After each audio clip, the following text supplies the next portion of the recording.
I'm Greg Hunter. Welcome to USAWatchdog.com. With us a guest that I had on a long time ago, and people have been asking me to have him on. Here's the just the latest. This is the fifth edition, which is kind of a little bit old. He says he sold over a million, or nearly a million, of these. The creature from Jekyll Island. It's all about the evil Federal Reserve and how they got it involved, and it's still with us today after 100 years or so or more.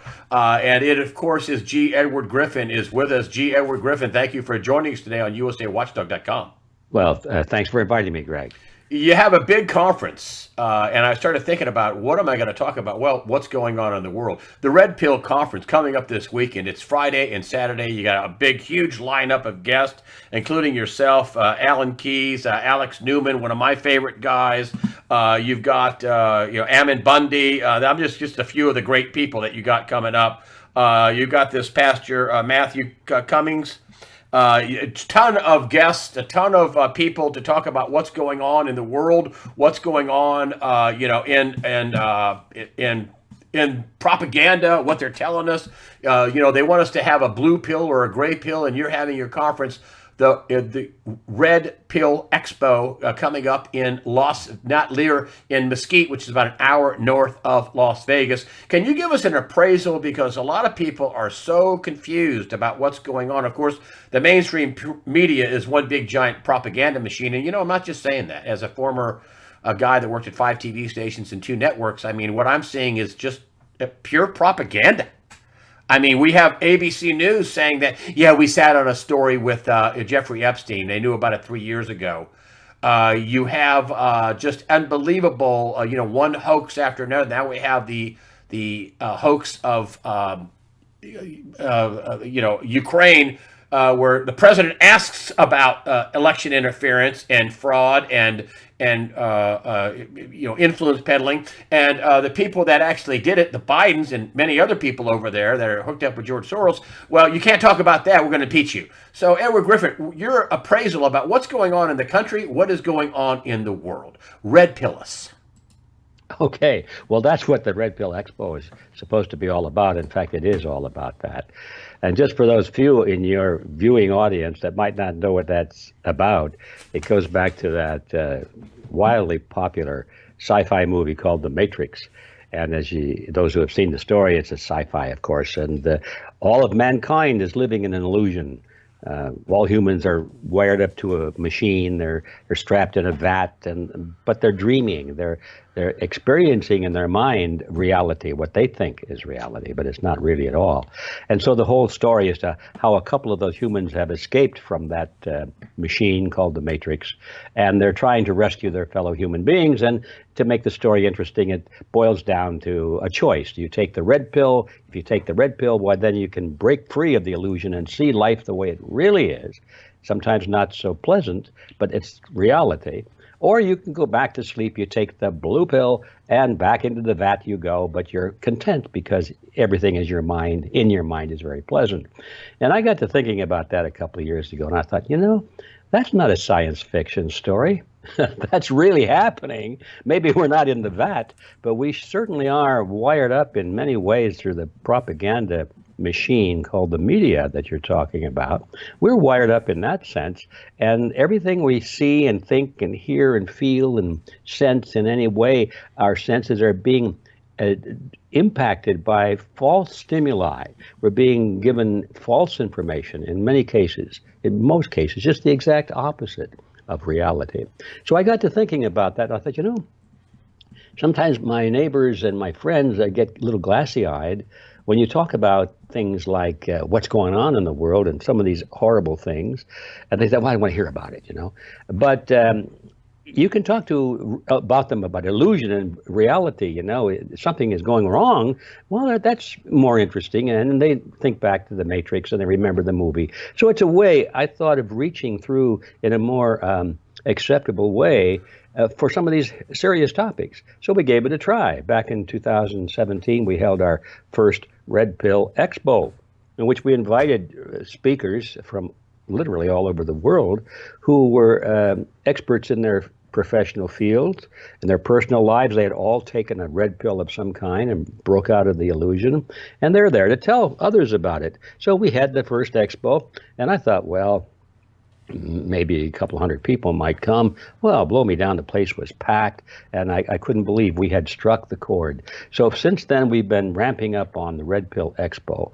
And this year, as you've already stated, it's going to be in a little town called Mesquite. In a very nice resort. A very nice little resort. It's a non-casino. It's in Nevada. It's on the border there. There are casinos elsewhere, but this is a little clean resort. There's no smoking, no gambling.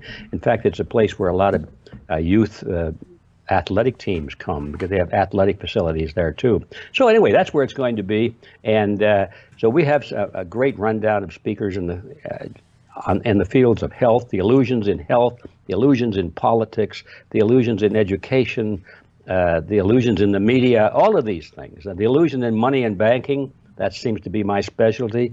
And so people are coming, some of whom are sort of informed, but most of them respond to the slogan that we're using and have used for the Red Pill Expo. And the slogan is, because you know something is wrong. And that sort of spells it out for most people, not just in America, but all over the world. People everywhere are being fed propaganda and lies, false stimuli of all kinds, but deep in their heart, deep in their instinct, they know something is wrong. How does it happen that when you flip a penny, you would expect it to come up half heads and half the time tails? How come every time you flip it, it comes up tails? There's something wrong there with that. Reality is being manipulated in some way. So that's our slogan. And that is exactly why we're there, Greg, is to show what different people think it is that's wrong. Now, we're not there to say that everything that's presented is true. I don't really want anything going up that I know for certain or that I think is really for sure. But analysis. But I have to tell you this, that everything that's important in our lives, if you put it all together, I guarantee you, if you get to be my age and you look back on that long trail, you realize that many of the things that you thought were true, absolutely true in your younger years, now you look back and you think, my gosh, how wrong I was. So it's not up to us to say and predict and say this is true and that is not true, because we don't really know. But it's up to each of us to make a value judgment on the basis of our experience and the information that we're given.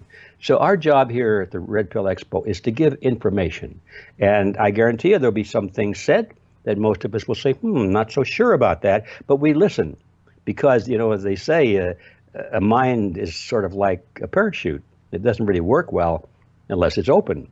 So we go in with open minds, but that doesn't mean, just because we have an open mind, doesn't mean we accept everything. But we're there to examine, to explore, and I guarantee you the typical experience for most people, including myself, is that when I walk out of a Red Pill Expo, I have already changed my attitude considerably on some very important things that affect my life. So that's basically, philosophically, that's what it's all about. Well, let's talk about your wheelhouse. And there's been so much in the news. We've had this longest expansion in history. They've printed tons of money on the front end of this, QE 1, 2, 3, 4. I mean, they went crazy. Now they're printing QE again. Now the repo market is kicked into overtime to fund banks overnight, and another $60 billion a month now out there. What is your estimation?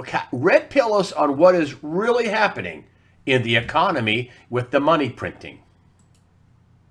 Well, what is really happening, Greg, in my view, is what has been really happening ever since the Federal Reserve System was created back in 1913. It was passed into law. And so what is that? I call it the creature because I don't think it's very friendly to freedom. I don't think it's friendly to prosperity. I don't think it's friendly to peace of mind or to our national sovereignty, all of these things. I think the creature was created by this I can prove. The creature, so-called the Federal Reserve System, is not a government agency, as many of your viewers probably know. But when I started down this path of inquiry, I thought it was. It comes as a shock to find out that here's a group of people that create the nation's money supply, a group of people that determine interest rates, a group of people that make all the important decisions about the economy, and it's it's got nothing to do with our government except that they bought the government. They literally paid off a lot of congressmen, not necessarily in money, but in prestige and in openings and getting elected and so forth, giving them media coverage so they would be elected and that kind of thing. And so they used their tremendous ability to create money and control the economy of the nation to literally capture Congress. And so Congress gave them the right to issue money for the nation. It's an amazing reality. That you talk about a red pill. That was a hard one for me to swallow in the early days of my research, to think that my government, literally, which had the sovereign right to issue the nation's money, gave it by law, the Federal Reserve Act. They gave that law, they transferred that power and that right to a group of private bankers called the Federal Reserve. So there was one of the first really big, hard red pills for me to swallow was that fact. So now once we understand that the Federal Reserve is not a government agency and that it is in fact a cartel, and that's the word, a cartel. It's no different than a banana cartel or an oil cartel. It just happens to be a banking cartel. And so we understand that the group of people that is in control of our economy is a banking cartel. And then you stop and think, what does the cartel do? What is the goal of a cartel? And the answer, of course, everybody knows when they think about it is, well, the purpose of a cartel is to promote the interests of the members of the cartel. That's why they did it. They form into a cartel so that they can avoid competition with each other, so they don't have to fight on lowering their prices for goods or services. They share patents and research projects. They agree not to compete in geography or product type. And in other words, a cartel is a group of private companies which have come together to act in a consortium in a way as though they were all one big company without competing. And that works very well for the companies because it fattens their profit margins. But it doesn't work too well for the consumers who have to pay higher prices and have fewer choices. So once you understand that our economy is in the hands of a banking cartel, now these questions about what's going on become a lot simpler. Yeah. What's going on? What's going on right now with the repo market and the new round of QE, and now we have Christine Lagarde overseas saying, well, it's better to have a job than savings, where they got, I don't know, 17 or 18 trillion dollars in negative paying debt.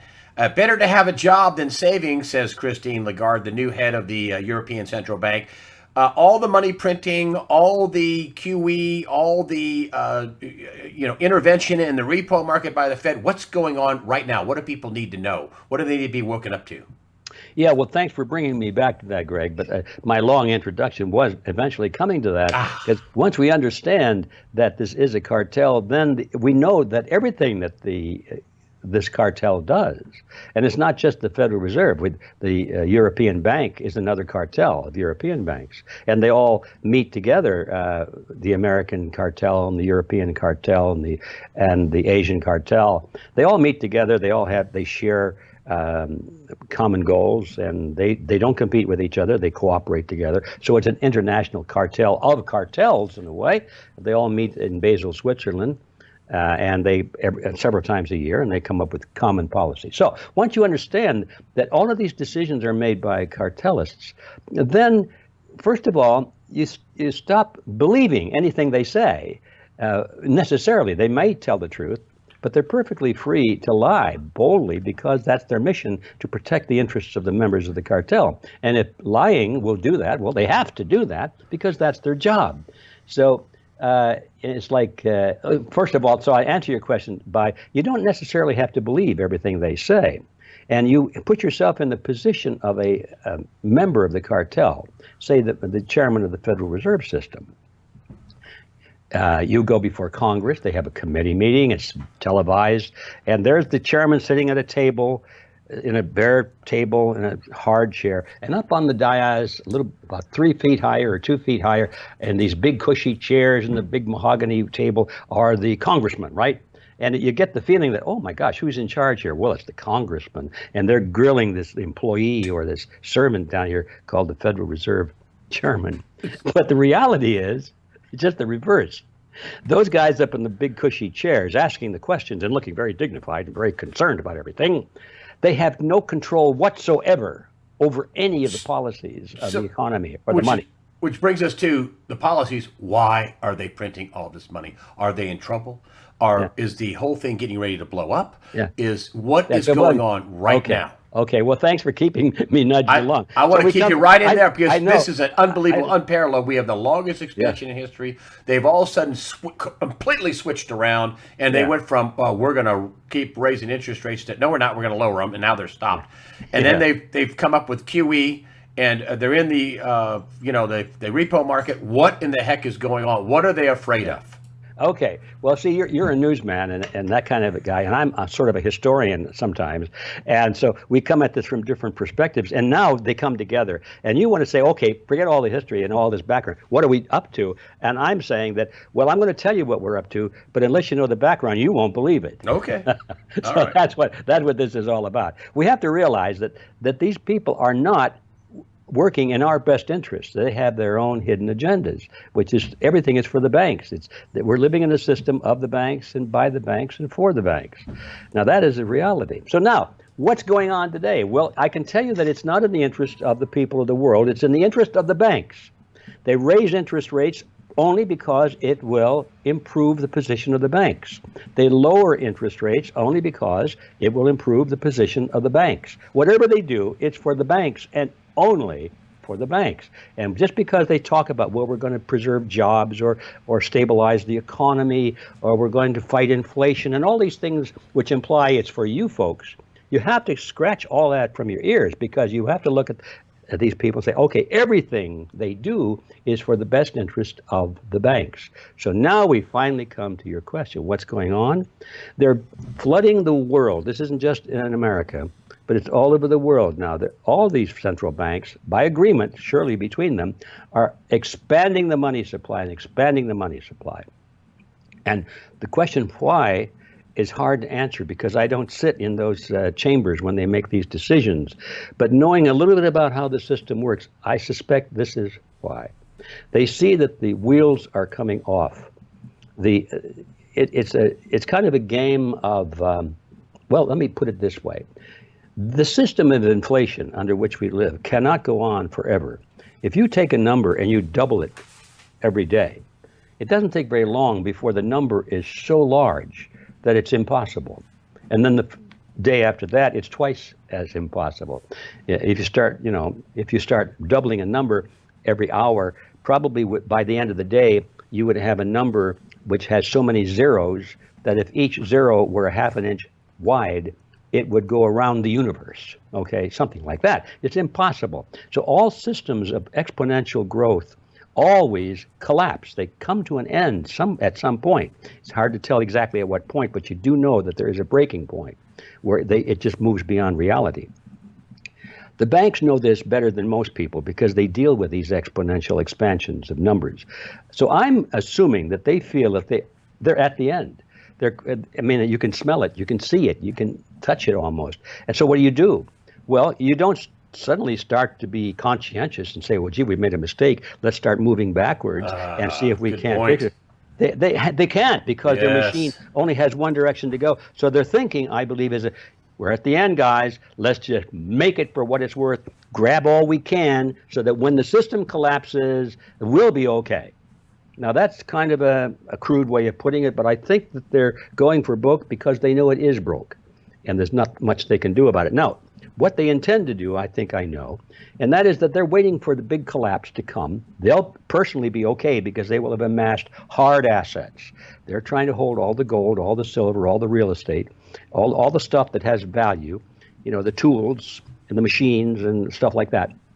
The food supplies. But everything else, which is based on numbers and paper and debt and all that will collapse. And so they'll be able to pick up everything with like pennies on the dollar. Those who have assets will be able to acquire the rest of the assets that are being foreclosed on because the system collapsed. But then I think what they're planning to do is jump in one big step to the international money supply. They'll say, okay, the world was bad to us. They won't admit that they had anything to do with it. They'll say, look, what happened is because all these wars, or they'll blame somebody. It won't be them. They'll probably blame you and me for bringing the truth out and writing these bad books about the Federal Reserve and causing the public to lose confidence in the system. And that's what broke the system, stuff like that. But what they'll say, okay, now we are going to fix it. And the average person will think, oh, well, good, I'm glad they're going to fix it. Not dreaming or knowing that it was a cartel that broke it. So they're going to turn right back to the members of the cartel and say, well, fix it. And so what they're going to do is offer a fix, which will be the same thing, only it'll be international in scope. There'll be one new money supply that they'll offer, and it'll be just as bad as all of the old ones, but we won't know any different because the experts, the authorities are telling us, oh, this is going to fix it. So all the old system will be swept away, leaving in its debris all of the 99% of the people struggling, drowning, clamoring for survival, begging for anything that would help them put food on the table or have a job or have clothes to wear and heat in the house and when it's cold. They'll beg for anything. They won't ask these academic questions or what would a better system be. All they will want to know is who's going to help us. And so the politicians and the bankers will step forward and they'll say, we'll help you. And everybody say, oh, good, good. Well, what do you want us to do? And they'll tell us what to do, which is go live in the barracks and eat the food we're given and have the health care that's provided. And we'll become slaves. They own the system. And that's the end game. And, of course, when the people rebel, as many of them will, martial law will come out. And people like you and I will be put in FEMA camps and will be called terrorists and so forth. And the system will be locked down. And their dream, the end game, is to have a system of total control. And with the people being thankful that they have these great masters ruling their lives because, look, they saved us from the economic collapse.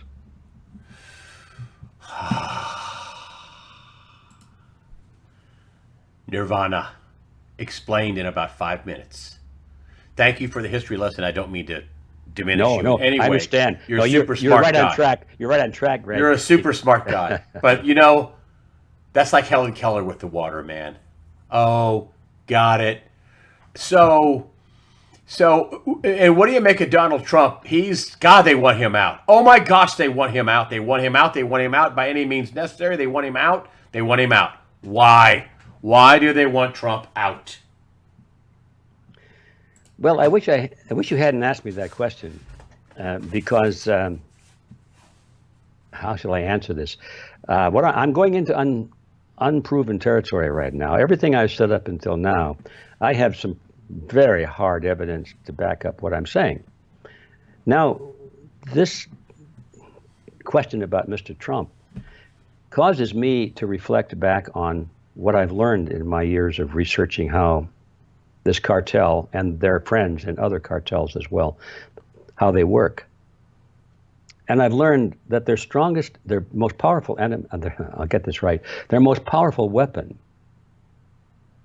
is to offer their own opposition. They call it controlled opposition. That's how they sold the Federal Reserve, by the way, to the American people. The banks put together the Federal Reserve System, and then they had to sell it, make the people want it. And so some of the bankers themselves went on public on the road and began to speak against the Federal Reserve that they had created. They said, this system is bad. It's going to be bad for America, be bad for business. And the average person read that in the newspaper and said, oh, listen, Maud, look, the bankers don't like the Federal Reserve much. It must be pretty good. That's how it worked. It always works that way. So you think Trump, a lot of people will disagree with you on that, but you think I know that, of course. He might be controlled opposition. I'm not even saying that's what it is. I'm just saying that I'm aware of this pattern. It's the strongest weapon they have. Now, if they wanted to get rid of Mr. Trump, I think they could have. In fact, I believe they could have prevented him from being elected because some years ago I produced a documentary film called Invisible Ballots. And this was at least 15 years ago. I was convinced then that they actually could, at that time, control the count on any election if they wanted to because of the computerized systems which they control, no paper record or anything like that. It's all electronic and it's easily controlled. And when Mr. Trump was elected, I thought, why did they let him be elected? And then I just tucked that question away. And then I remembered that Mr. Trump was on the campaign trail early, and he said, vote for me because I'm a businessman. I make deals. I'm a deal maker. I can work with anybody, he said. I don't care who it is. I work with them. We get things done.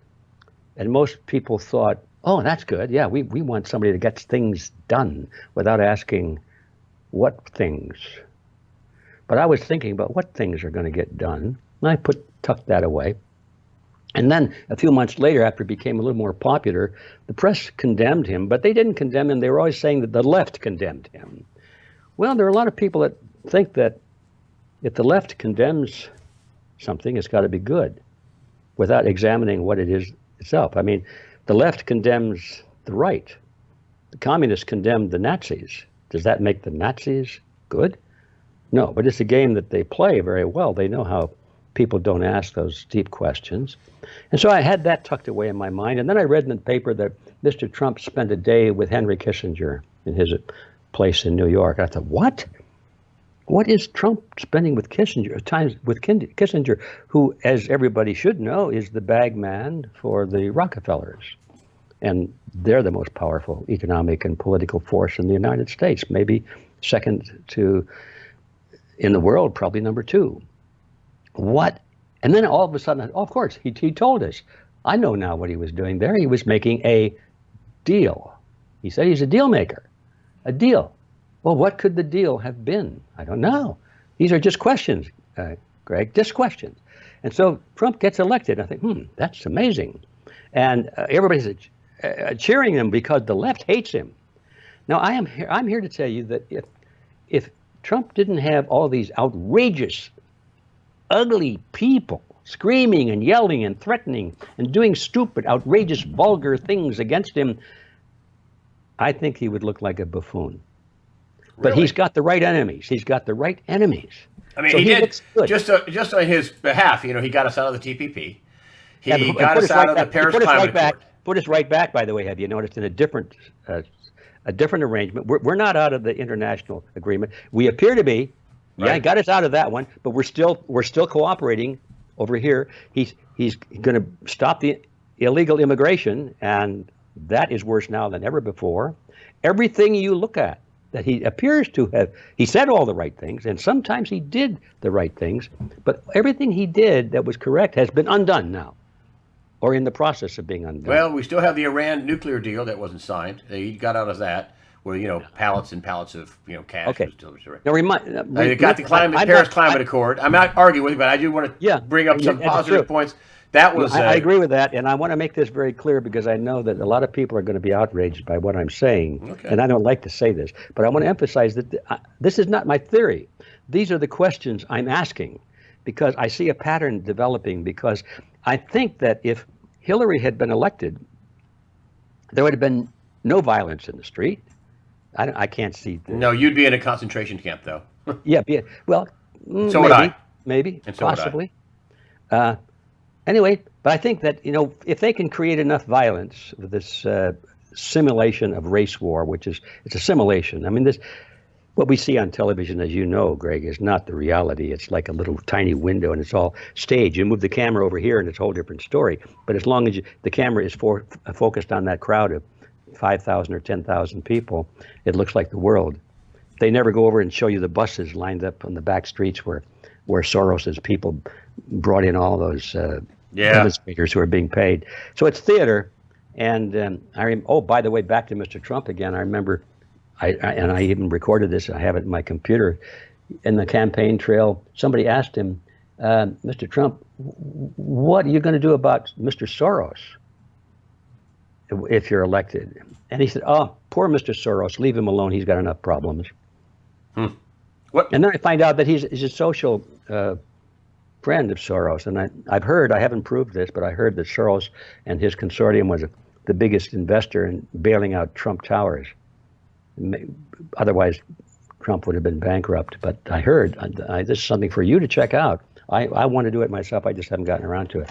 These things happen. Anyway, I wish you hadn't asked me the question, because my honest answer is what I just told you. You got a lot of questions. I have a lot of questions. And if this is true, it's it's really bad because What happens if it's not true? What would make well, you think, oh, well, I didn't know that was. if it's not true, I just want to know how come they haven't gotten rid of him. Because if they can get rid of Kennedy, they can. Well, they've been working awful hard at it. Well, there are ways other than doing it in the media. I understand that. Well, he's also got, some of the biggest security forces surrounding him in the world, including Blackwater. Remember them? Well, I know. I remember Academy. He's hired his own. This is some serious stuff. Mm-hmm. I mean, I don't know. I don't know. I have a lot of questions too. But Yeah, I know he's better than Hillary, who said there were limits to the First Amendment, and there are limits to the Second. Excuse me, there are limits to the Second Amendment, and there are limits to the First, said Hillary to Fox News anchor Chris Wallace, who sat there like a buffoon and went, "Oh, okay." Yeah, I know. He just sat there. Anyway, that's our problem, is that we have to ask questions, and we have to ask the ugly questions, because if we don't ask them, fair enough. We have to do Fair that. enough. And this is the kind of thing actually that goes on at the Red Pill. There are a lot of unpleasant issues that come up, and we don't even want to think about them because, my golly, if I can't trust my political leaders, if I can't trust my doctor, if I can't trust my lawyer, if I can't trust my minister, or whatever our issue is, where we have authorities that we have faith in, well, then we're through. That we just think, oh, we give up, we're gone. I know. And so nobody wants to even ask these questions. And I think that's a mistake, because in the end, we're born into this world alone. We go out alone. And in the middle, we have a lot of friends, but it's still, we're individually responsible for our beliefs and our actions. And we have to have facts, real hard facts. Got to get out of the vat. Got to take the red pill and look at reality to see it the way it really is. Well, you don't have to be alone if you have Jesus. That would get me fired. Saying this right now, that would get me fired on network television. They'd haul me into the office and ream me for that. Of course, Jesus is not a figment of your imagination. He's well documented. Lee Strobel, the case for Christ. But I digress. How does the normal? I ask this all the time, and you're the guy to answer this question, because people always I'm a little person. My daddy was a machinist. I don't have any pedigree, man. I'm a mutt.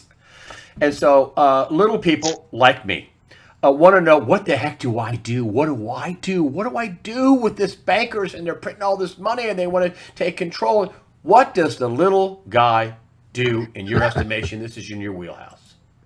Well, I think I have an answer, and it's one of those unpleasant answers, by the way. The way the question is normally asked to me is what can the average person do? Okay. And my answer is nothing. The average person is not going to do anything. The average person will watch his television. He'll never ask questions, especially the hard questions. The average person will believe everything that his authority tells him. The average person will back away from controversy, and because he doesn't have the stomach for that. He wants to be loved and liked by everybody, so he'll never speak up, even when his most basic rights are being violated. Average person can't do anything. So the answer is, if you want to do something, is stop being average.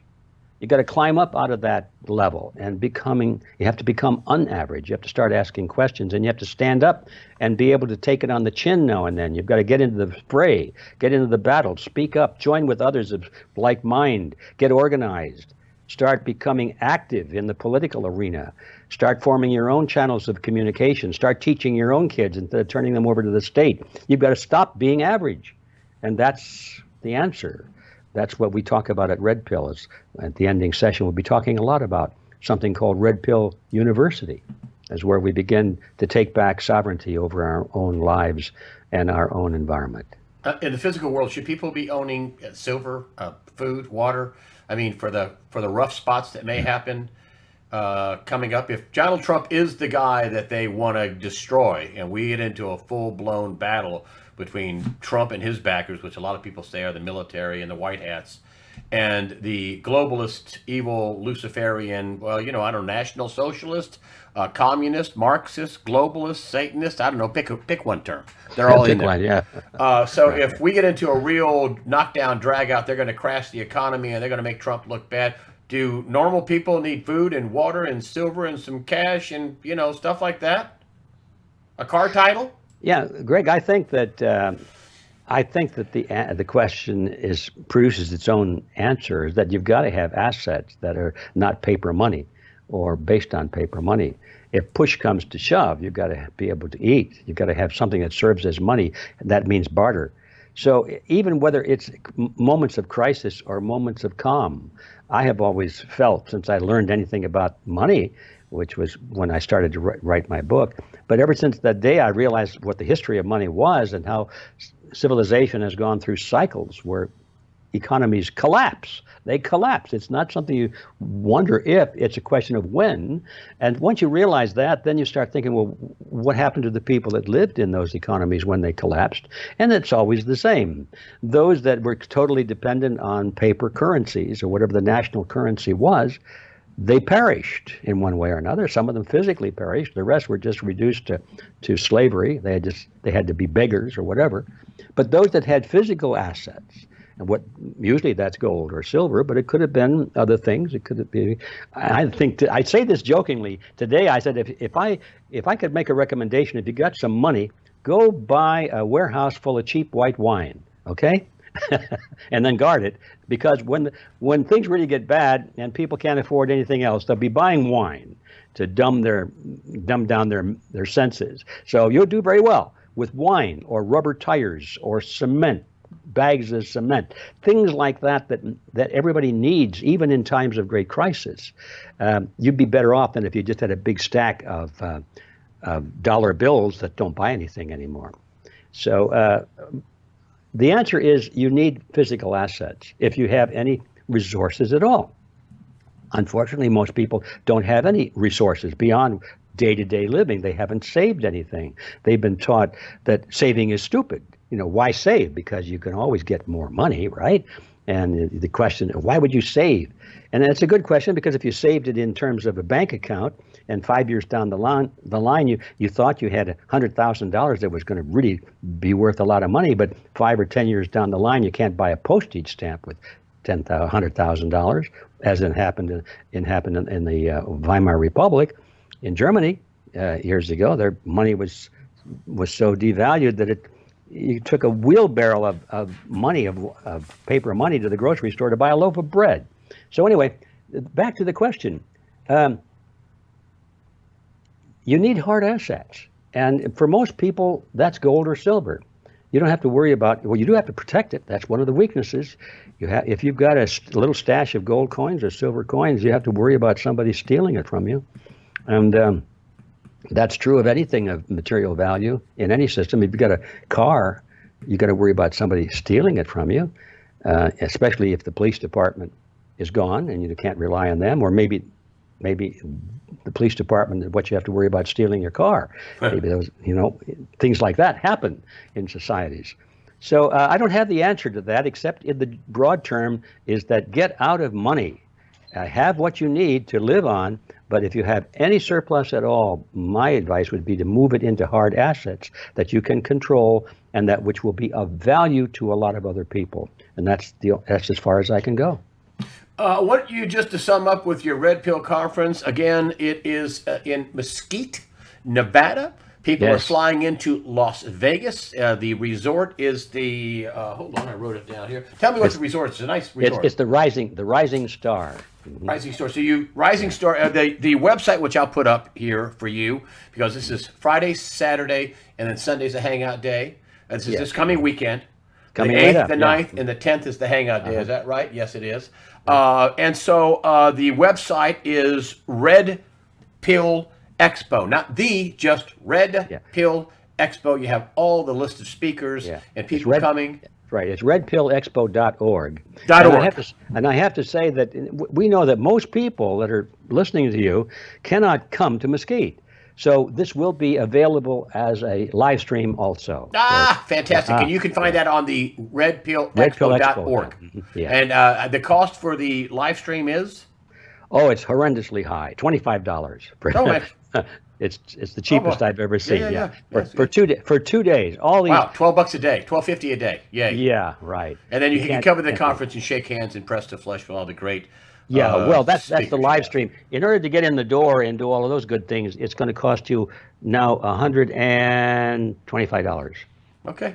And that's this weekend. Again, the website is. Excuse me. I'm sorry. That was $195. Okay. It was 1 day. 1 day is 125. Okay, so 2 days is 195. You get a break. Yeah. Redpillexpo.org. I'll put the links up in the after the interview section for you folks there on YouTube. Just go up to the right through. I'll put the all links are at usawatchdog.com. Just go there. Go to the after interview section. You'll see the redpillexpo.org. Right. G. Edward Griffin, the author of this book, Creature from Jekyll Island. You're going to be talking in the expo about medicine, about politics, about money, about finance, about just about everything that is under the sun that people need to get a red pill, get the real deal, some real questions, some real perspectives, some real analysis. If I could just throw one last thing on that list, 5G. We're going to be talking about 5G. We're going to be talking about the connection between antidepressant drugs and mass shootings. There's the connection. Yes, Nobody's sir. talking about it. G. Edward Griffin, again, The Creature from Jekyll Island in its 5th printing. Fantastic book. Sold about 1 million copies, according to you, worldwide. G. Edward Griffin, good luck on Red Pill Expo. Redpillexpo.org is where you find all the information. You can get it live stream if you can't drive out there. G. Edward Griffin, thank you for joining us today on usawatchdog.com. Thank you, Greg, and goodbye.